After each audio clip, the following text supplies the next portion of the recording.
Welcome to the first lecture on a lecture series on classical realism. This series will seek to cover the necessary history to understand classical realism, contextualize classical realism, explain the major thinkers of classical realism, and try to update classical realism to be more fit with the post-World War II experience. The main two classical realist thinkers are Morgenthau and Kennan. They both wrote in the late 1940s, after World War II. The goal of classical realism was to try to formulate how to make peaceful relations among antagonistic states, because they thought all states were trapped in power politics, where power was the fundamental narrative between states, and they sought to figure out ways to ensure peaceful diplomatic relations between states despite the structural incentives making states move towards imperialism rather than cooperation, which we'll get into shortly. The classical realists, unlike many modern theorists, try to draw direct inferences from history for their conclusions. So modern thinkers will try to say, well, if we think about the state system in this way, we should expect to see this happen in history. The classical realists say this happened between the US and Japan in this period, hence we can infer this will happen again in the future. So for the classical realists, the first few episodes will be me covering the history of the late 19th century, World War I and World War II, so we can contextualize these thinkers, understand why they drew the inferences they did, because many of the post-World War II experiences will contradict some of the axioms of classical realism, but there's definitely still a salvageable theory if we incorporate the new historical data into classical realism. Many of the thinkers after the realists, like the neoliberals, they explicitly said this isn't in contradiction to classical realism. We're really trying to update the framework we're working in by adding in this other phenomenon that classical realism did not hold at the time. So today I'll be covering the concept of balance of power. It is a central concept to international relations series as a whole. Morgenthau in particular criticizes balance of power. Kennan relies much more on balance of power. So let's go over it today. I'll give a historic example of it, and we'll break it down through the realist lens. So the general idea of balance of power is that in a given international system, states want to ensure that no one state takes over. So what is an international system? Well, first let's draw one, rather rudimentary one. Call this A, B, C, D, and E. So before the era of globalization, it was rather hard for a state, say in Europe, to connect with a state, say in Asia. So we considered Europe itself a self-contained international system. East Asia itself is an international system, as well as North America. It wasn't really until after we get around World War II that the international system became the world itself. But before then, we could envision a state that we had many test cases of different international systems to draw inferences from.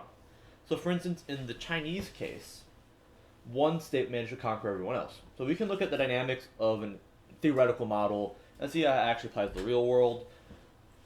The neo-realists try to stick with just the theoretical model and make the world conform to it, while the classical realists try to draw inferences from history.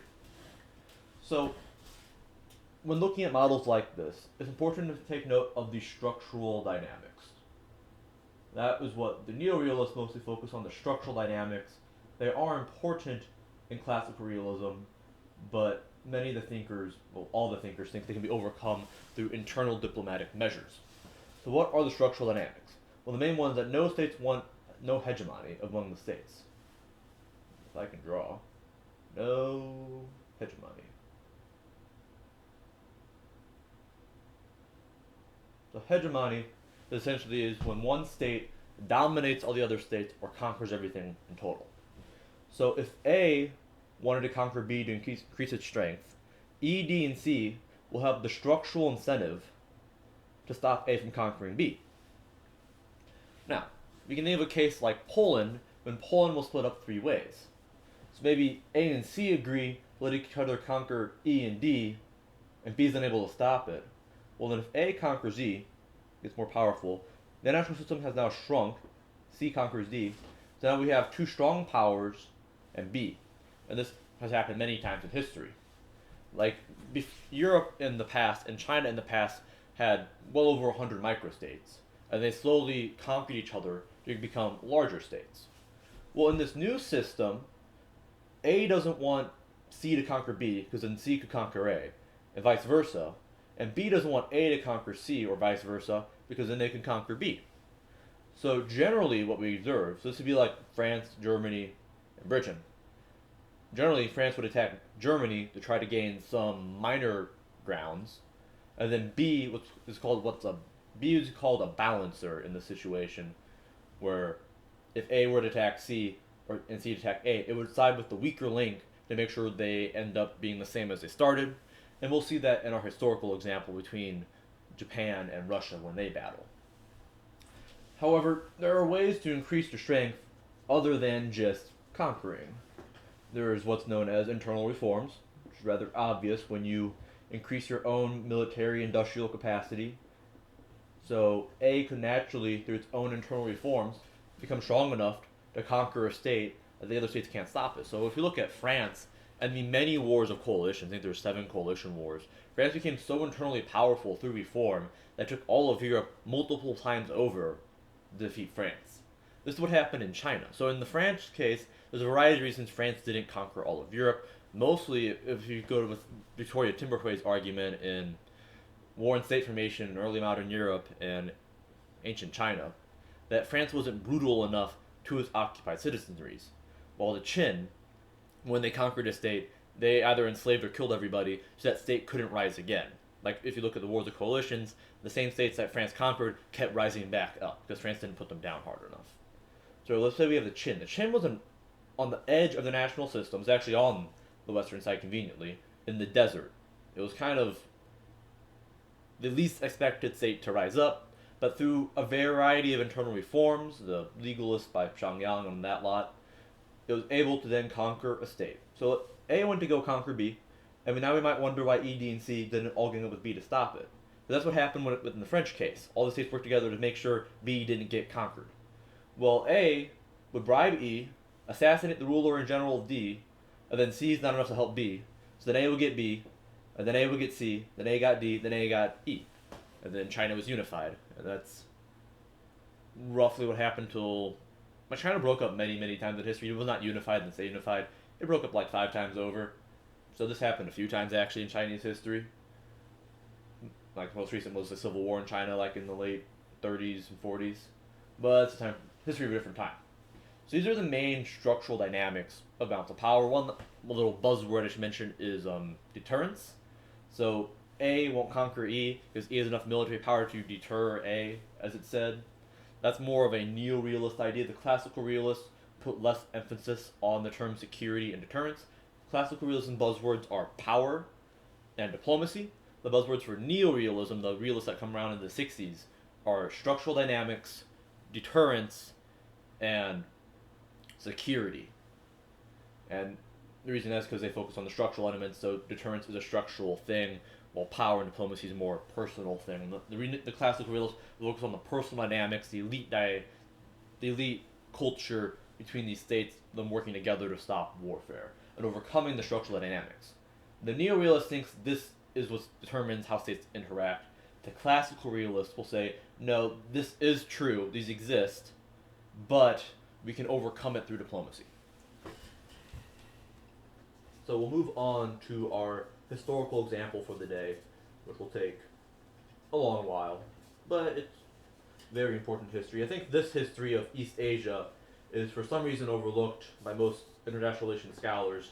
I think it's incredibly important. I'm trying to write a book on it at the moment. Hopefully it published in the fall. Still writing it. So let's look at the East Asian international system in the 1890s. So we had Russia, one of the major players. We had China. We had Korea. We had Japan. Then we have the Pacific Ocean. And then the U.S. is over here. Beautiful drawing. And then down here we have the Philippines. You can't see that. Right here we have the Philippines. There it is. Okay. 1890. So, a quick history of Japanese-U.S. relations. The Japanese-U.S. relations are incredibly strong. According to some, it marked the second internationalist movement. The first internationalist movement was in the 19th century, where Europe for the first time ever experienced what we call peace. And we'll get what technically peace is according to the realists in a subsequent lecture, but it's not what most people think peace is by their definition. So Europe first experienced peace because of strong international relations. In the 19th century, the U.S. led the second internationalist philosophic movement in the latter half of the 19th century, early 20th century, and that was probably primarily between itself, Japan, and China. Korea's not involved for reasons we'll get into a second. So, 1850, the U.S. uses gunboat diplomacy to force Japan to allow the U.S. to use its ports to trade with China. Eventually started trading with Japan instead, but also China. The U.S. at this time, from 1850 until 1940, had one main goal in the region, and that was the open door policy. The open door policy, essentially, was that the U.S. ideologically believed that free trade prevents warfare, that free trade is an inherent good, and that trade produces wealth and the Americans want to be wealthy. And China, having a massive population, if the U.S. could trade, every businessman's dream at the time was to sell $1 worth of product to every Chinese citizen to become a billionaire. That was the general goal of the Americans at the time. So its main foreign policy goal throughout this time will be make sure it can trade with China. And we'll get into how that ties in balance of power in a second because it uses balance of power to ensure the open door. Now the U.S. didn't modernize. The Industrial Revolution occurred in the early part of the 19th century in Britain. It came out in around the 1840s, 1850s, 1860s in the U.S. It opened up Japan in 1850. Japan had the Meiji Revolution where they overthrew the old feudal system in the 1860s, modernized in the 70s. So modernized in the 50s, modernized in the 70s through U.S. influence and trade. So like it would send its students to Europe, but also primarily to the U.S. And its Navy was primarily trained in the U.S. until 1924, which we'll get into maybe today, probably in a different lecture. We'll check the time. So, Japan-U.S. relations very strong. The elites in Japan were friends with the elites in the U.S.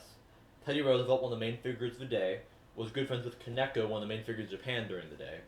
My personal friends, because Kaneko trained in Harvard, met Teddy Roosevelt in New York. They stayed friends. So Japan modernized in the 1870s. The U.S. is moralizing through a variety of means. And they think because Japan is modernizing in the light of the U.S., Japan's going to lead the future for East Asia. As long as they support Japan, East Asia will be modernized in a Christian image and a Western image, and they really want that. So there's two factions in the U.S. during this time from 1890 to 1940. Well, one faction kind of died off rather quickly, which would be Japan, but there's two factions for a long time that have supported China or supported Japan, because Japan and China were antagonistic to each other. So because they're antagonistic, the U.S. people either supported Japan or China. So the businessmen obviously supported China more because of the open door. Elites and others supported Japan because they represented the modernizing way. And whichever the U.S. population supported one or the other fluctuated across time. Ended up landing solely in China. That's why we fought with China against Japan in World War II rather than with Japan against China. And we'll get into all that in a second, why that all shaped up. So Japan's modernizing. In 1890s, with McKinley and Teddy Roosevelt, the progressive era kicks off, which is the idea in the U.S. that we're going to view the world through the lens of good and evil. There's us, the good modernizing force, being progressive. We think that societies can progress step by step towards a better place. That's why progressives support Japan. Japan is going step by step towards what they consider progress. So during this time, the U.S. wanted to help other states become more progressive. So we launched the Spanish-American War to kick Spain out of Cuba, the Philippines, and Guam, so then we can help people progress. That's one way of looking at it. Another way of looking at it is that we needed some base to make sure we can ensure trade in East Asia, and the Philippines was that base. So in the late 1890s, the U.S. got the Philippines. Now, one might think, if one was beholden just to the structural dynamics, one would think this threatens Japan. Because this does indeed threaten Japan's power in the region, but Japan actually supported this move because they rather have the U.S. here than Spain. Because the European powers were very imperial in this region, trying to carve up China to some extent, trying to influence Korea, Japan. While having the U.S. here instead, when the U.S. is an ally of Japan, Japan actually supports the U.S. having the Philippines. And we later put in treaty that Japan officially supports the U.S. having the Philippines. So while the U.S. was modernizing the same time as Japan was, Japan supported U.S. imperial ambitions, and then in turn, the U.S. supported Japan's imperial ambitions against Russia. So why was Japan having a war against Russia in 1904? While the U.S. is one of the most naturally rich resource places in the world, Japan is perhaps the most devoid of natural resources in the world. Interestingly, this area of China, northern China, called Manchuria back then, now known as the provinces of Heilongjiang and a few others, is one of the most naturally resource rich places in the world also. This was known as a black soil area. This is Manchuria, I'll write it down for you. Manchuria. And this will be the reason that the US and Japan have a split in relations. So Manchuria, it's a black soil region in the world. There's only three. One is the Midwest, right here in the Midwest. Another is Ukraine. The other is Heilongjiang. The reason that Ukraine's fought over so much throughout history because it is a black soil region.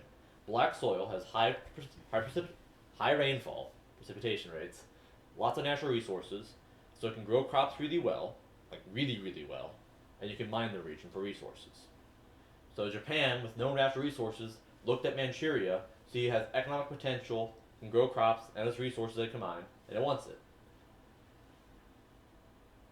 China, at the time, this was the late Qing Empire, so the Qing, in the 1940s, 1950s, had a series of wars with foreign powers that essentially undermined the state authority of the Qing.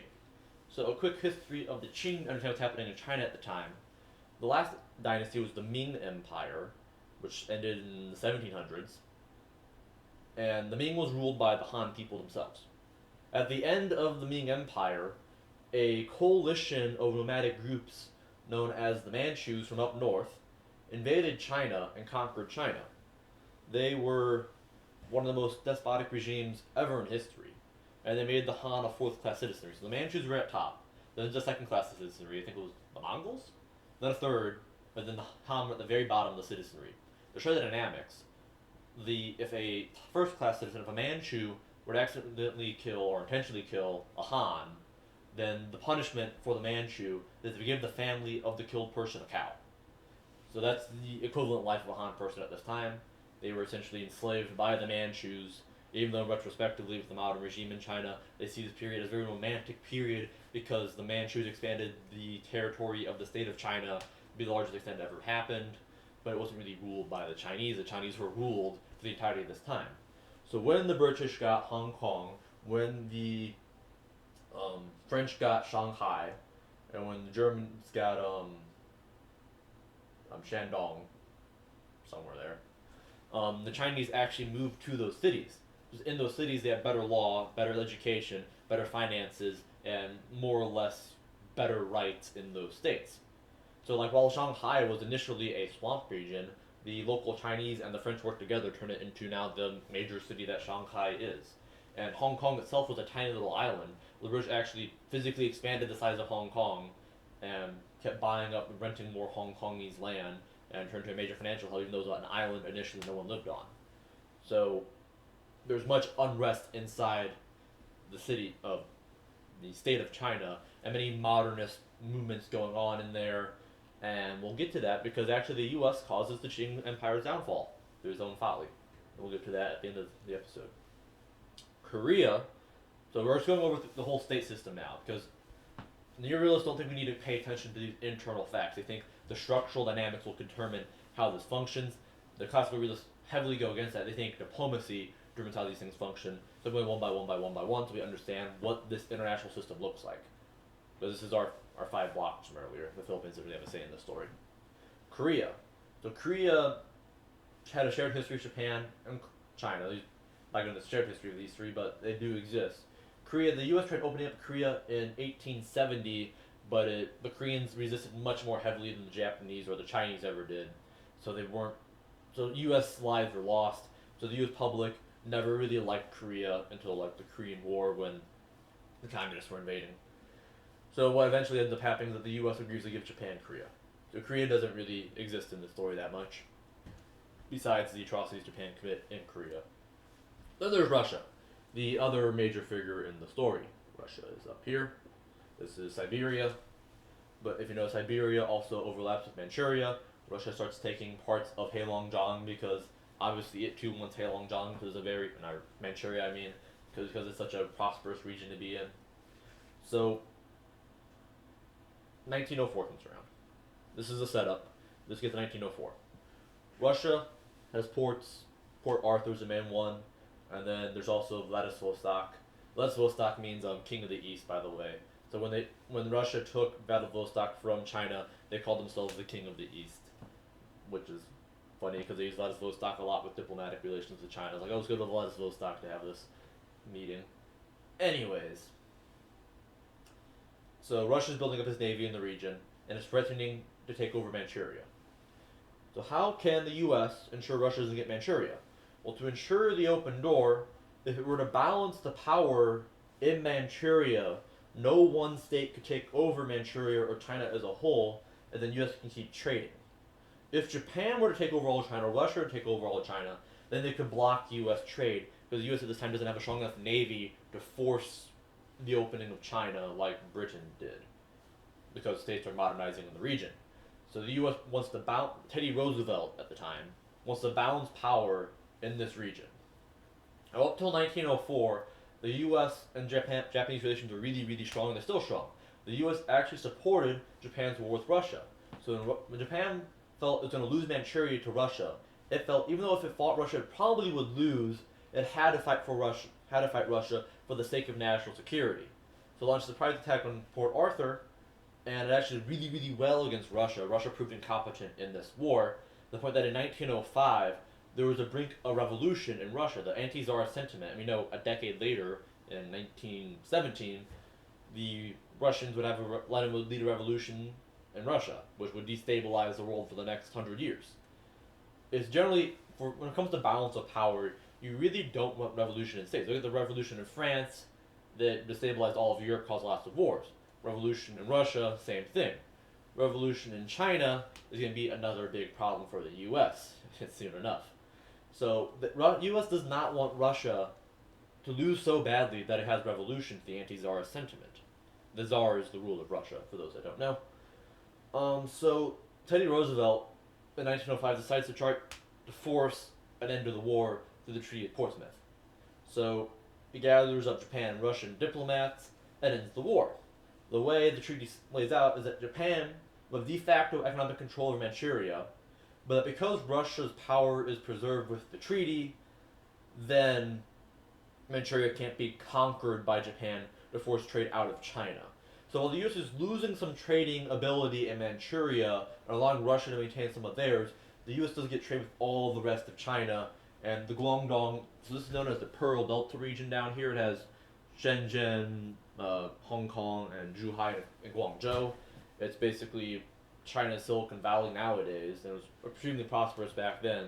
So the U.S. really wants to trade with the southern region, and maybe Shanghai, and Heilongjiang would be great to get also, but they can't necessarily do that, because like in an ideal world, it would be able to trade with Heilongjiang. But the accommodation is going to give Japan is giving Manchuria. So accommodation, can I write this? Accommodation. Can I spell? There might be two M's. I might have failed there.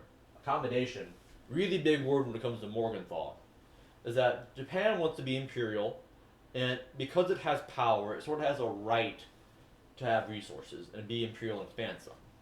Because right now the status quo, which is the status quo is just how the international system is at the moment, is biased against Japan because Japan has power and power politics determine how states interact. Japan, quote unquote, deserves to have some natural resources in Manchuria.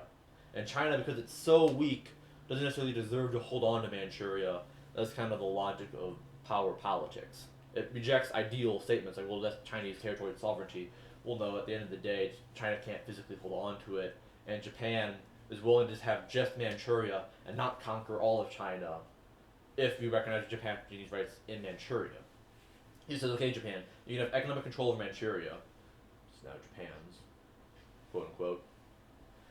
Okay, economic rights in Manchuria. Is that better? That's a J. But then you have to respect the open door. So in the Treaty of Portsmouth, Russia stabilized, Japan gets Manchuria economically, but both respect the open door. And the treaty both ensures that, but then also the balance of power that's created with Russia being antagonistic towards Japan ensures that Japan be too big for Manchuria to care about conquering the rest of China as it like. Oh, you can't even see Hong Kong on the map, can you?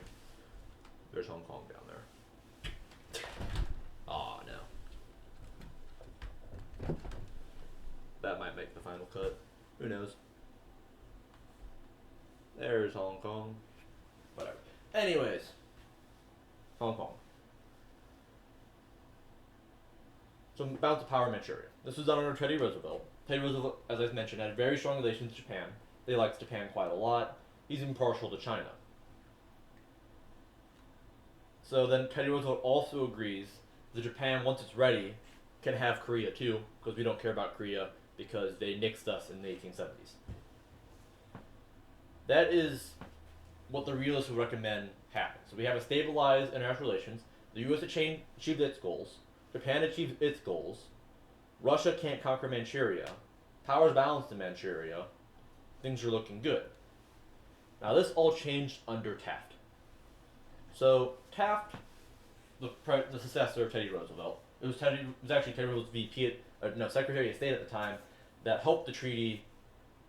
There's one treaty I should mention. There's also the Root-Takahara Treaty that Taft created in 1907 with Japan, that formally recognized the U.S. right to the Philippines, formally recognized the open door again, and informally recognized Japan's control over Manchuria.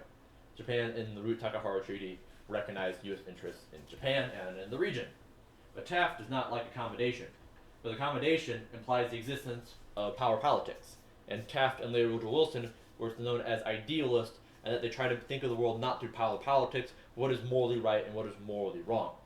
So although Teddy Roosevelt was a progressive and thus conquered the Philippines to help the Philippines out, Taft, in addition to being progressive, is less likely to use force and is more likely to try to use economic means to pursue progressive ideals, which we call more idealistic because it denies the reality of military power and try to see the world just through economic power, cooperation, etc., etc. So while Teddy Roosevelt was doing what we called containment, saying, okay, Japan, as long as you have Manchuria, our accommodation to you, you're going to be contained in Manchuria because now you're content with us, and you don't want to make us mad because we like you, you like us, so you're content just having Manchuria and growing right now. That's a good accommodation for us. It contains you in Manchuria. Taft says, no, no, no, we need to roll back Japanese control of Manchuria because that's what's morally right. They make Manchuria be part of China again and be international for everybody to trade with and not just Japan or Russia. Which, if we now analyze the balance of power in the region, that is impossible, militarily speaking, to force that without massive costs. So Japan will not accept this deal. So the Taft administration, furthermore, the 1904 war with Russia and Japan, at first Russia, before the war, was the main threat to Manchuria.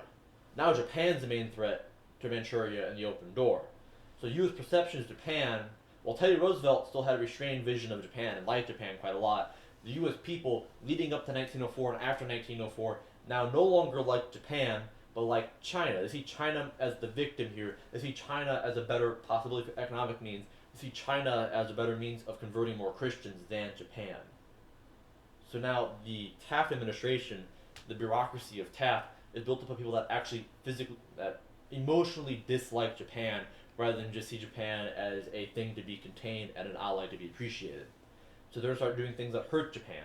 There's also a war scare in 1909 fueled by politicians in the U.S. to increase the U.S.'s Navy size, which makes our relations even worse. There's the first war scare, and every war scare you have really hurts relations. Because the U.S. politicians in the U.S. have an incentive to keep using the war scare over and over and over again because they want a bigger Navy for a variety of ideological reasons. And likewise, when Japan sees war scares in the U.S., there's now a war scare in Japan. So the citizens really stop liking the U.S. as much as it used to do. So then, if the U.S. and Japan don't like each other, well, then you can't even accommodate Manchuria because you can't have any deals go on. Then the Taft administration really starts to break down and the path to war between the U.S. and Japan. Because Japan really did not want to go to war with the U.S. But the U.S., through a long list of follies that we'll go to in a different lecture, kind of forced Japan to go to war with us in a variety of ways.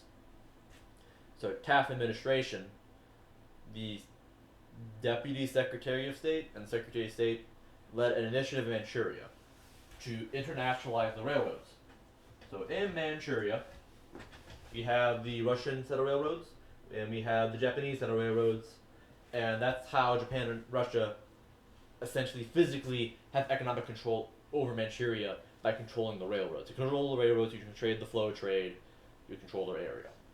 So the Taft administration said we are going to fund an international, we're going to find an international loan to buy up Russian and Japanese railroads and make them international to ensure the open door in Manchuria. Now, obviously, Japan is against this idea because well, first of all, it undermines the treaties we had with Japan, like actively undermines them, which Taft wanted to do, because Taft is against accommodation, it's against power politics. Russia is obviously against it because it loses its railroads. Britain is against this because it's not how they form it. Britain still supports this version of the open door with Teddy Roosevelt, not this new Taft one. So then they're against this. And France, this is the lead up to World War II, or World War One. France needs to make Britain and Russia like it, because it's main allies in the war. So of course France, who's in China with Shanghai, does not support this. So then the US, who had Japan and Russia being enemies to preserve Manchuria, supported by Britain and France, have now single-handedly, in about a year, made Russia, Japan, Britain, and France all be against the US diplomatically everywhere on the world stage now, because this ruined relations. And now Russia and Japan are cooperating together against America.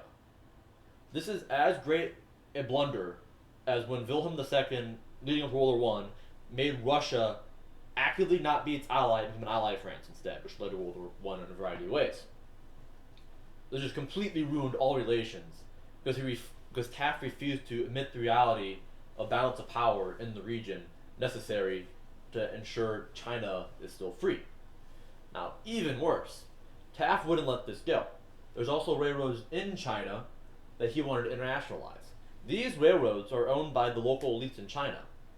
So when Taft got the support of the Chinese government to buy up these railroads, the local elites rebelled against the Qing Empire, which then led the Qing Empire to send troops in, which then directly led to the revolution that overthrew the Qing Empire.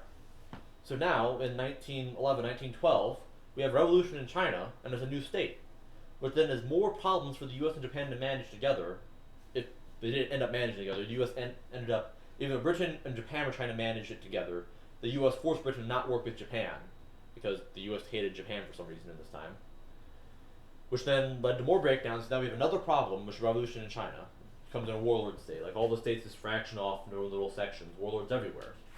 And even worse, because the Qing Empire is no longer whole, Manchuria is now a fraction state. There's a northern ruler of Manchuria, which Japan then assassinates and it puts its own ruler in, because it could now. Like beforehand, you had to assassinate the Qing emperor, which isn't really reality. We couldn't really do that. But now there's just a local ruler of Manchuria. Well, you can assassinate that, but your own ruler rather easily, which is what they ended up doing about a decade later.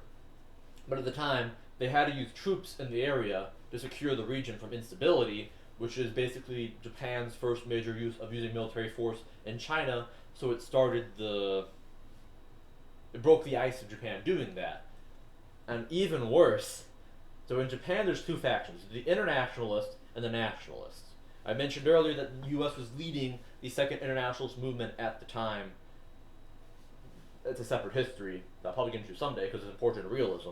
But, so there's two factions in Japan. The internationalists were the one that liked Teddy Roosevelt, liked Taft. Taft had a good relationship with Japan too, but for some reason he turned against Japan. And so if you have these two factions, and the US is doing these types of actions, that undermines the credibility of the internationalists in Japan, which gives fuel to the nationalists. So after this time period, the nationalists start getting elected in Japan, and the radicalized internationalists actually start assassinating the main leaders of the internationalist movement in Japan.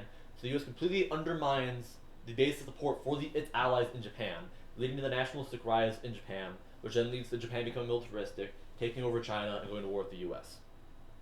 So Taft just kind of ruined everything by not respecting the balance of power.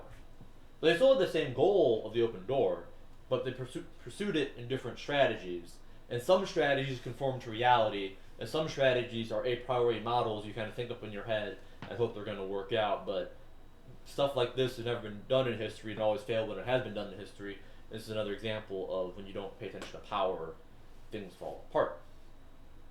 So that we'll call it there for this lecture on realism. The next two lectures will be over this same state system. So I'm going to get as much history into you as possible before we address the thinkers. This is what they're looking at when making their theories. I kind of already put the framework on top of this to save us time, rather than going, here's all the facts, we can make a framework through this to contest the cases. But this is one of the main cases that would probably be influenced the realists at the time. I think Morgenthau was ignorant to this history, he mostly focused on Europe, but it's definitely affected many of the policymakers in the 1940s so on, because East Asia became so prominent after World War II and leading up to World War II. So that will be it for this episode.